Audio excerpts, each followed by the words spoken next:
Welcome everybody. As your moderators, we are very happy to have you with us on this second day of Achema Pulse, and we welcome you to our Siemens and Guests show. My name is Andrew Whitehock, and I am joined by Christine Brunner. It's a pleasure to be part of this wonderful show. Dear ladies and gentlemen, great that you're joining us once more for inspiring sessions and updates on process industry topics. And by the positive feedback we have received on yesterday's program, we are super happy. So thanks once more for joining. Andy, what was your highlight yesterday?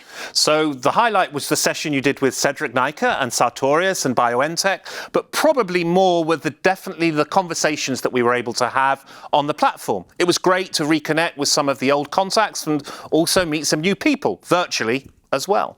And I guess you were not the only one who enjoyed these individual dialogues. We had a great lineup of speakers sharing their vision and knowledge yesterday. Really interesting to see and hear. I learned a lot, and I'm looking forward to more of that for today. And the good news is, there is more coming up today. Definitely. Our top-class program continues. There really is something in it for everyone. And we're going to kick off with a look into the future with some customers. That's right. I am pleased to start with the panel discussion on the outlook of where the digital transformation in process industry will take us.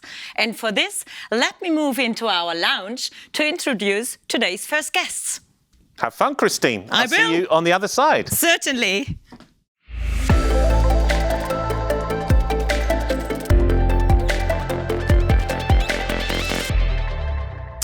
Where will the digital transformation journey take us?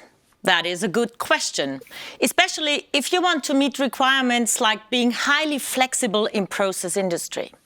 For sure, our next talk will shed some light on this. And I am happy to welcome, joining us virtually, Dirk Ramhorst. He is CIO and CDO at Wacker Chemie AG. In the middle, then we have Dr. Bernhard Kirchmair.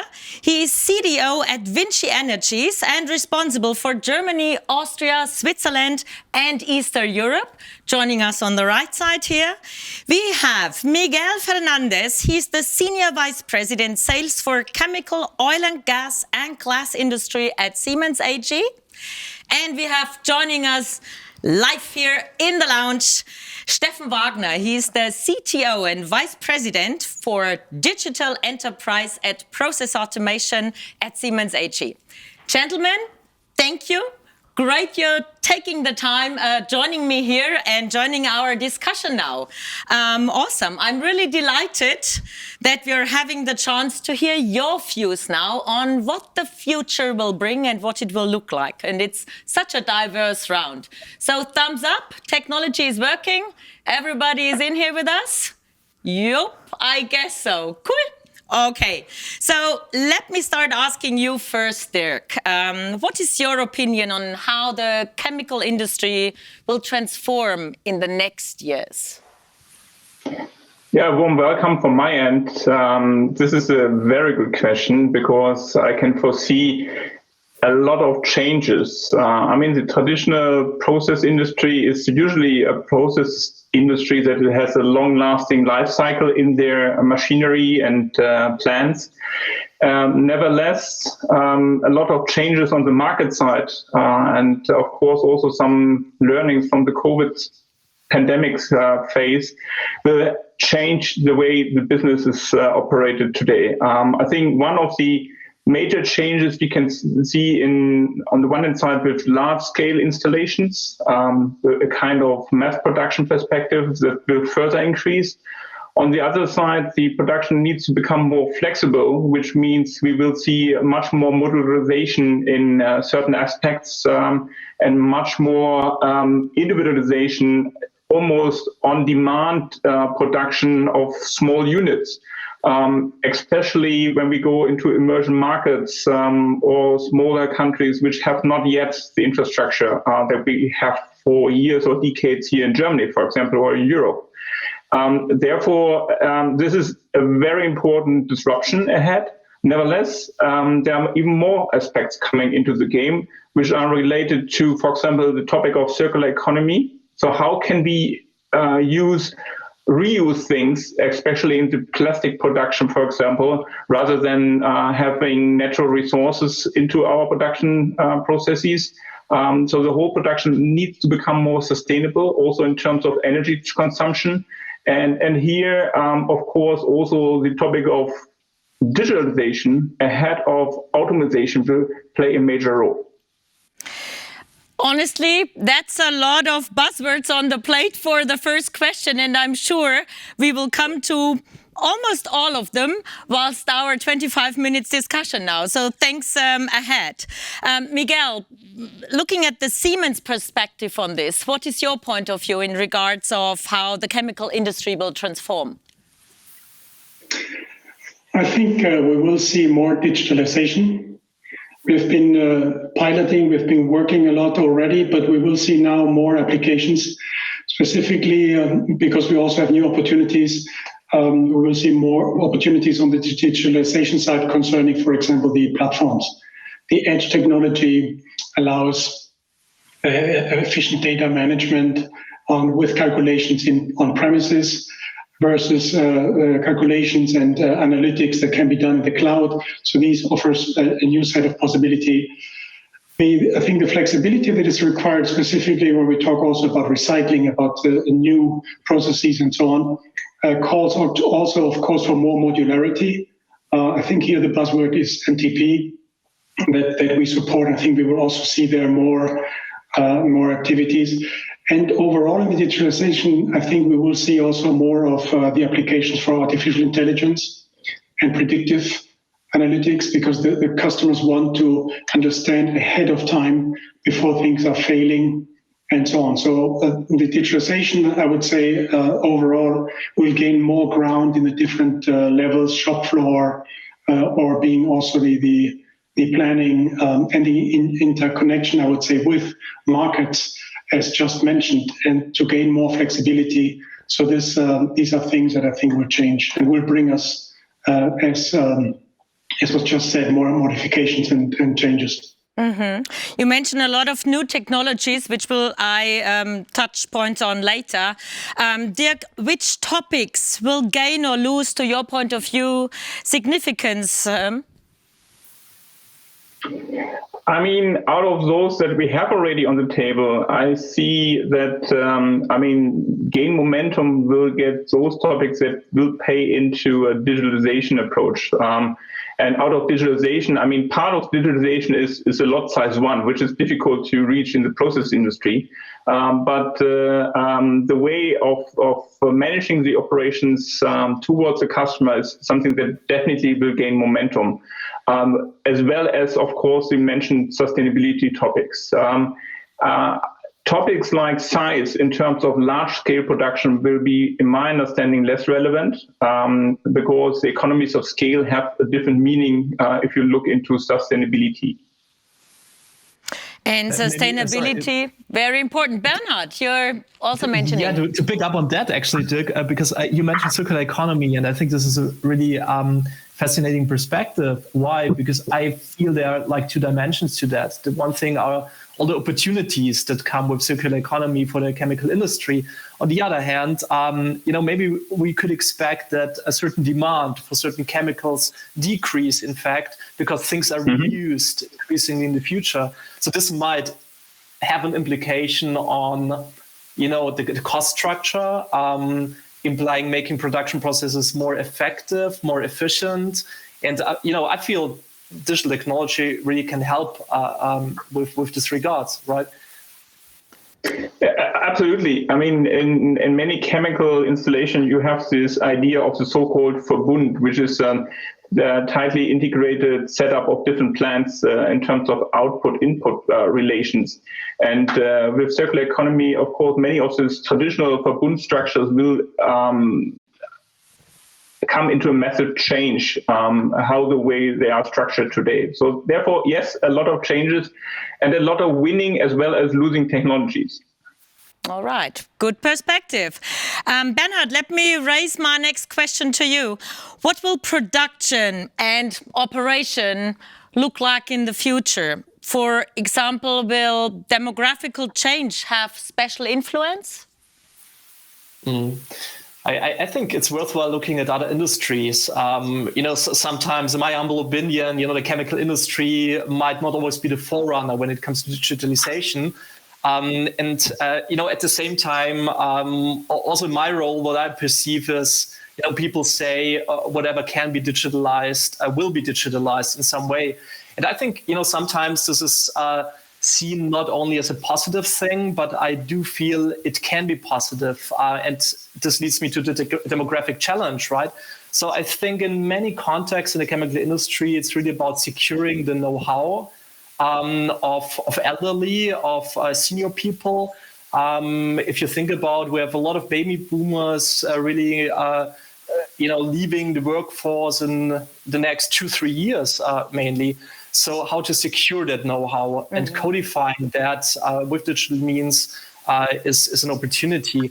At the same time, I also feel that digital is there to assist humans, to assist the workforce.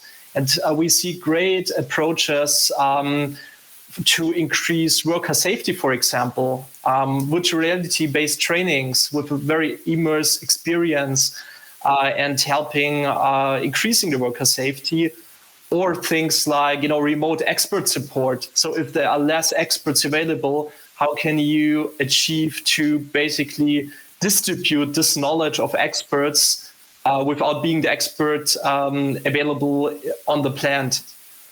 Yeah. I can only echo what was just said, and there's one further aspect that needs to be, let's say, brought on the table, which is the fact that, of course, a chemical plant is operated 7/24. So it's not a pure lack of expertise in certain, let's say, day shifts. It's overall the willingness of people to do day and night inspection rounds, for example, in the plant.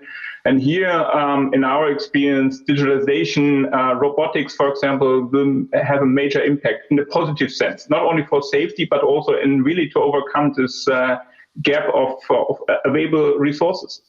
And Steffen, you're nodding. I guess you also have a Siemens perspective on this. Yeah, of course. And I absolutely agree with which was said before. I mean, one thing is the cost pressure, of course. I mean, many customers out there really need to improve their cost position in terms of flexibility on one side, but also you mentioned the mass production. This is also turning out to a certain level in terms of costs.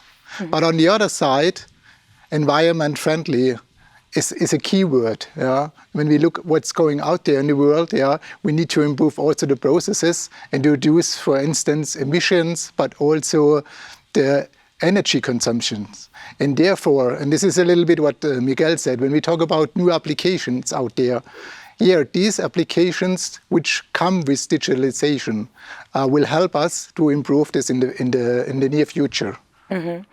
But would you say you can replace this know-how by experience and gut feeling with know-how by data lists? Yes, that's a good question. And I mean, the question is, to which extent can AI, for instance, or robotic, which was mentioned by Dirk, really can help us in the future? And there are many, many activities out there, no matter where you look, in which industry, but also in process industry, of course. At the end, I mean, there's a fast-growing market in technology, but also the ecosystem with new startups, which bring ideas to the market, which easily can be adapted later. So, Miguel, what is the impact on the work in the field? Well, the work in the field gets more sophisticated as more digitalization walks in, I would say, as these jobs get more and more digitized.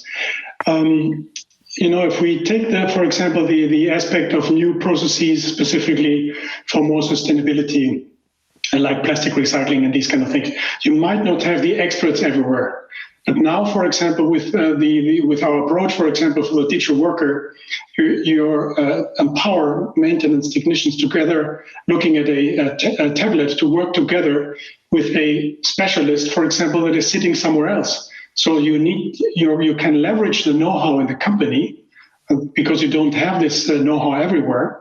And through this tablet, a specialist can take a look at the problem in the plant, can support with redlining, or can help him help the local maintenance technician with some recommendations and explaining what to do. So these kind of things will be a natural activity in the future on the basis of these digitalization elements that we are contributing more and more. So these jobs over the time, as an example, this might serve, but over the time also will change, will get more sophisticated. I guess especially the last month showed us, even like being office workers, that it's totally easy to work remote from home and trust others whom you haven't seen, and you're not sitting face to face at a table and trust what their recommendations are, even though you're not having this special human feeling. Absolutely. But this is also the point. I mean, we have to make, last year when we started into the first wave of lockdown, etc., there was a lot of communication about now finally Germany becomes more digital. And it was associated with the fact that a lot of people work from home. But digitalization is much more. And we have to make sure that, for example, this separation of those people that can participate from, let's say, working from home, and it will continue to be a part of the new normal. But a lot of people that have to work in shifts and plants, etc., can't do this. And we have to make sure that this is not a factor that is splitting society in a certain way. Fair point, very fair point, Dirk. Now, let's focus on these new technologies, and I'll stay with you. Which role do you think do startups play in these scenarios? Which opportunities with emerging new technologies do you see? And do you see also with providers all around over the place? So in my case, I have a strategy that is based on two pillars. That is, on the one hand side, the established major vendors like Siemens, or in other cases ACP, for example. But on the other side, the second pillar is based on building up a startup ecosystem. And here we work with a couple of VCs, but also investment firms directly, in order to embrace the level of innovation that is out there. And it's not only the typical Silicon Valley ones. I would even say in production industries is less the ones. There are other areas, even around Bavaria or Israel or Singapore, that are very helpful, especially in things AI-driven or automation or other topics that are much easier to access from a startup perspective rather than from the established vendor perspective. And Bernhard, I mean, you're working for Vinci Energies. Do you also cooperate with startups? Any experience, expertise, stories to share? Yeah, absolutely. And I think I can't overemphasize how important young technology companies are for us. And why is that? I think, the world is so complex. Technologies are so complex. And in the past, people said, if you want to go fast, go alone. But I think this is not true anymore. So if you want to go fast, you need to partner up with others. Now, the nice thing with startups is they are very verticalized. I think just in Germany, there were something like 45 billion of venture capital investments last year. So there's a lot of innovation out there, over 60,000 startups. And it's really highly recommended to identify the best fitting ones for one particular application that you want to drive forward, or any specific business that you want to develop. At the same time, I think it's not that easy for large corporates to work with startups. Different cultures, different methodologies, different expectations on both sides. So it's very clear, or very important to be very clear on that. And we're trying to get our head around by basically, having a program. We call it Startup Connect, a dedicated team of people who really understand the startup world and support our business units in a kind of advisory way and consulting way to partner up with startups and to make projects work. Fair point. We also have our CEO, Cedric Neike from Digital Industries. He's always saying it's important to go for an ecosystem instead of the old ego system, where you just were focusing on yourself. Now it's really the broad view and the help of a lot of others to join in. Steffen, what's your point of view? Yeah, of course. I mean, Bernhard, what you're saying, absolutely right. And for big corporations, it's not so easy. That's true. But when I look a little bit on Siemens, I mean, there was an X47 installed some years ago, which helped us to drive this kind of VC approach in an external view. And now we are turning this also inside. I mean, last week I had a chance to participate. It was nearby in Nuremberg, where I took place in a hackathon, where young guys in Tollhaus, it was the name, just to come with new ideas, and at the end we make selection on that. And this is coming around the world. I mean, no matter if you look through Israel or to other countries, I mean, there's a huge crowdsource out there who wants to participate in this new trend. And so Siemens is changing in that. And when I look, for instance, to the Edge ecosystem, what we are currently rolling out from Siemens, here we are really open. We drive this open ecosystem. Everybody can join this ecosystem and participate in the solution at the end. And this is really great. But I'm agreeing, it's a long way to go. But Bernhard, would you say that implementations become easier with startups? Yes and no. Yeah, it's really depends. It depends. But I think the one thing that is for sure, and I'm picking up on the comment regarding ecosystem and ecosystem. So what I feel is, you know, my hypothesis is basically in the future that kind of the value of a company might more be determined by the ecosystem that this company brings to the table rather than the specific product a company offers by themselves. And I think to go there, startups are very useful as far as the kind of cooperation that is done between startup and the corporate is done on eye level, right? So I think it's important for corporates to be fully aware that you know, it's not the large corporate and the small startup, but the startup really creates value that the corporate could not create by himself. And it is very important to recognize and to act in the right way. And this is also for us, let's say, from a customer's perspective to Siemens, a huge demand. So that it's not only about us as a customer to build up this ecosystem, but it's also about a vendor like Siemens to build up an ecosystem around their platforms, which then allows to add certain features, functions based on the startup ecosystem into the platforms. So like a multi-plug that you can just enter a new plug and you can even remote if it's not working. And this then would give us a lot of flexibility rather than having the challenge on our table to do all the integrations.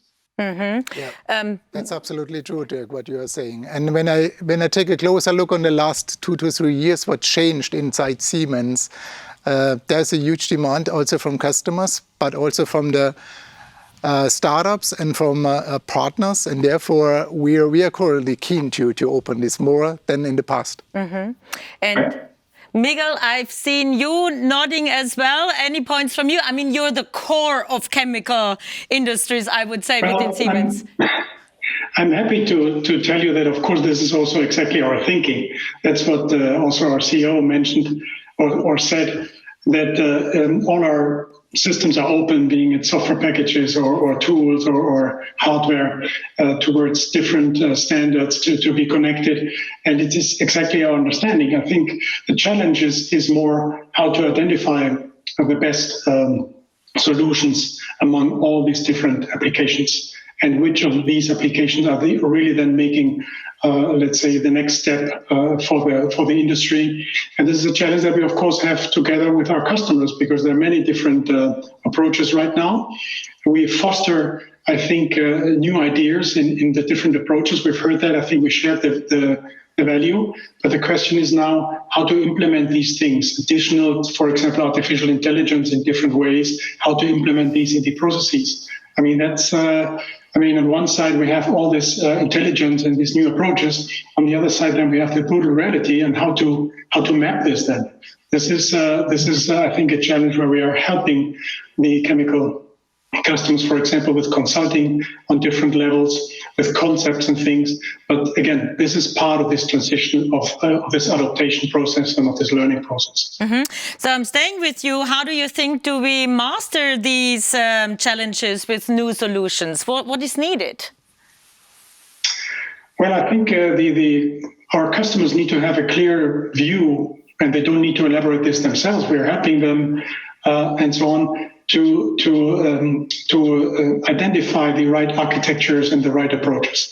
As I said, we will have more digitalization all over the place. So this means we need to adapt the job profiles, we need to adapt the operations procedures and things like this.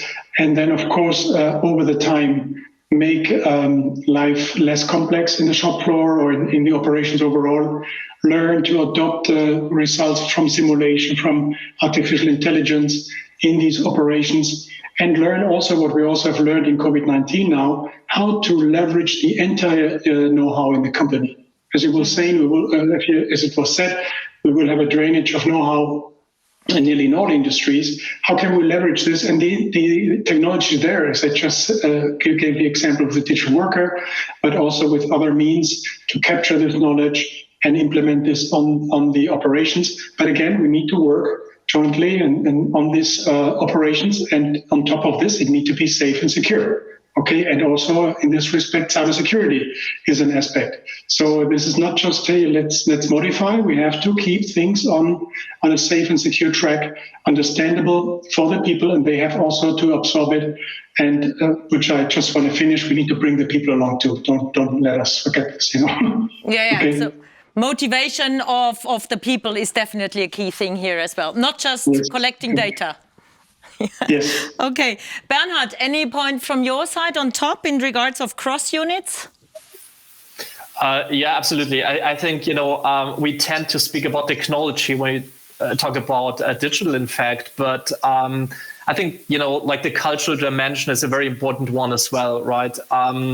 So in fact, I think it's like digital is inherently horizontal. And it always needs to be combined with some verticalization. So IT and OT, you've got mixed project teams, you've got different approaches, how you manage a project. It's really, really fundamental things like, even on the language level, what does network mean? What does interface mean? OT, IT people have a different view on that. So sometimes digital, the barrier for driving digital projects are really such fundamental things, and organizations need to learn and need to adapt on that. And this happens on a human level, not on a technology level. So I think this would be the main thing that I would like to add to what Miguel was saying. Steffen, let me raise the next question to you. Do you think standards help to overcome and master all these challenges, what we've just heard before? They will help, and they are also required. But at the moment, they are lacking a little bit.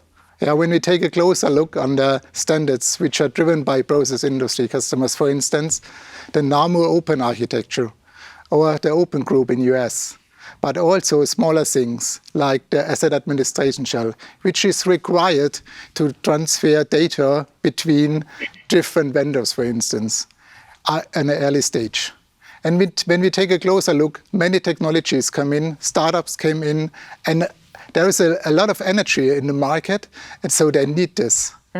So it means definitely it needs more time to establish the standards, and at the end we come to the same level of standardizations in comparison to what automation business did in the last years.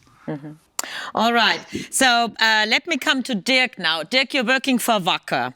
That is brownfield for sure. So what do you think? Are there special challenges for you in that field? Where do you see the future go to?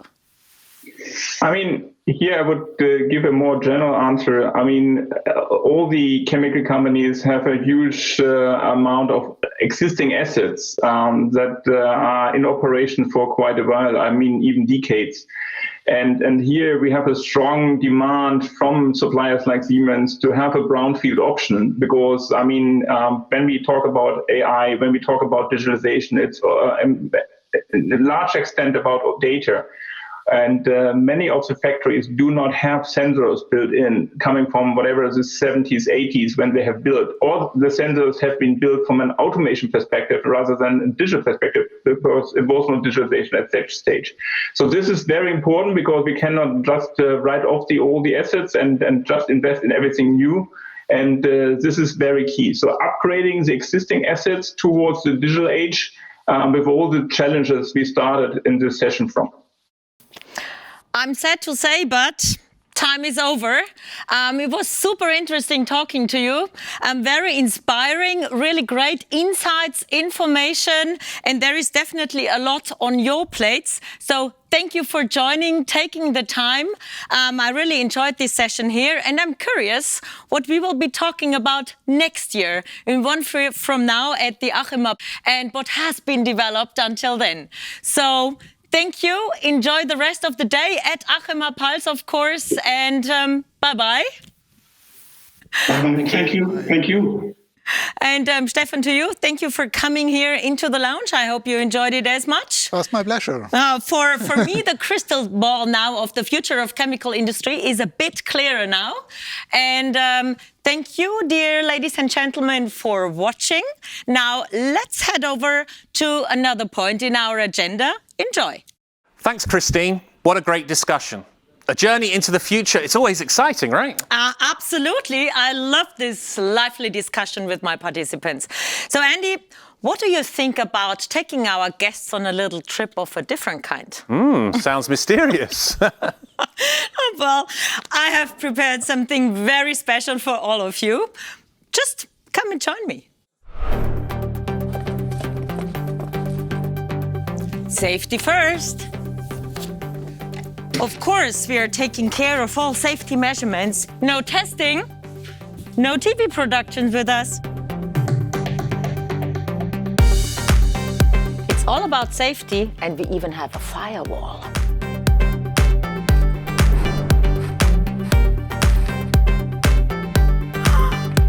The communications team is being busy, and preparations are running full speed.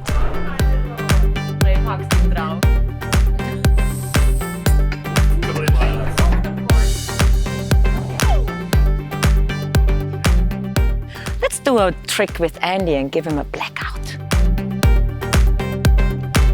Christine! Is that you again? It wasn't me. Here comes the sun. And action. The teleprompter saves our lives. Always the right words and phrases to say. But his spelling's terrible. Talking about cutting-edge technologies, this is where it's happening.